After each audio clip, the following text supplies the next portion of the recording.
صادفت مرة راكبة، بس بنهاية الرحلة عرفت إنه أنا اللي كنت أسوق القطار، فكانت متفاجئة جدا. أنتي اللي وصلتينا للمدينة؟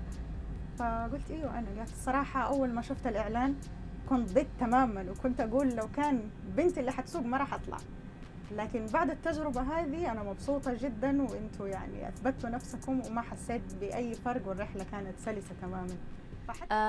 أول يوم عمل كان بالنسبة لي كأنه حلم. أدخل القطار، أدخل الكابينة.